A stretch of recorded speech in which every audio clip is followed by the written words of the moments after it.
On July 30th, 2008, a 22-year-old Canadian carnival worker named Tim McLean was taking a Greyhound bus from Edmonton to Winnipeg when the bus stopped to pick up another passenger, 40-year-old Vince Lee.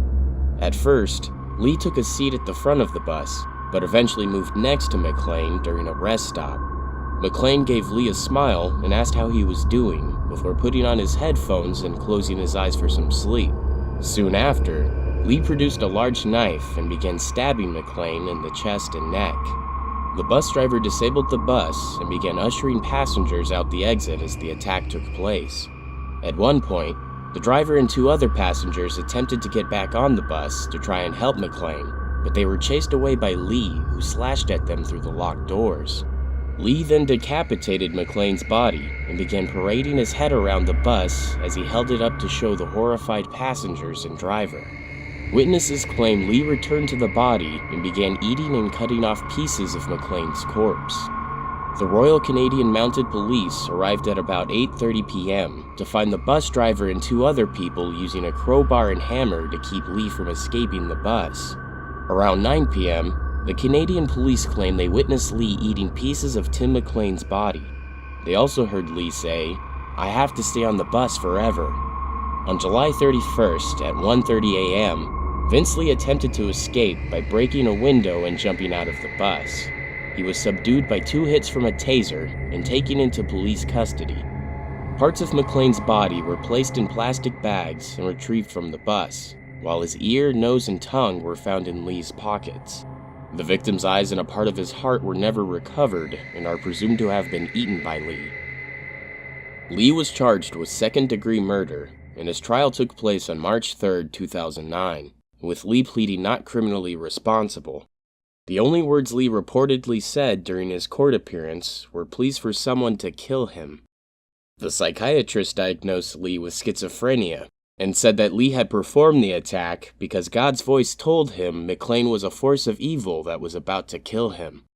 The presiding judge, John Scurfield, accepted the diagnosis and ruled that Lee was not criminally responsible for the killing.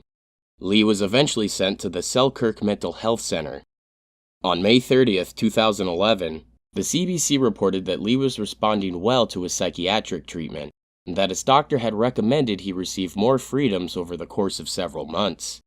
On May 17, 2012, the National Post reported that Lee had been granted temporary passes that would allow him out of the Selkirk Mental Health Center for visits to the town of Selkirk, while under the supervision of a nurse and peace officer.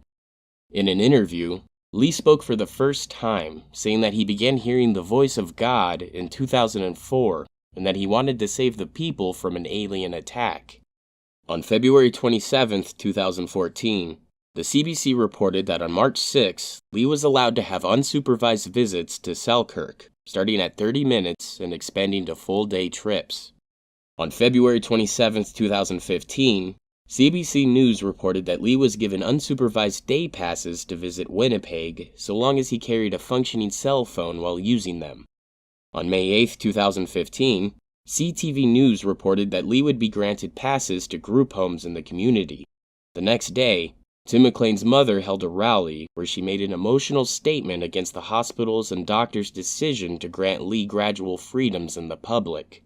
However, Lee's doctor insisted that Lee had shown profound improvement and was a low risk to reoffend. He said even if Lee stopped taking his medication, the effects would stay in his bloodstream for a few weeks. He also stated that the group homes had curfews and around-the-clock staff to make sure Lee took his medications. In February 2016, it was reported that Lee had legally changed his name to Will Baker and was seeking to leave his group home to live independently.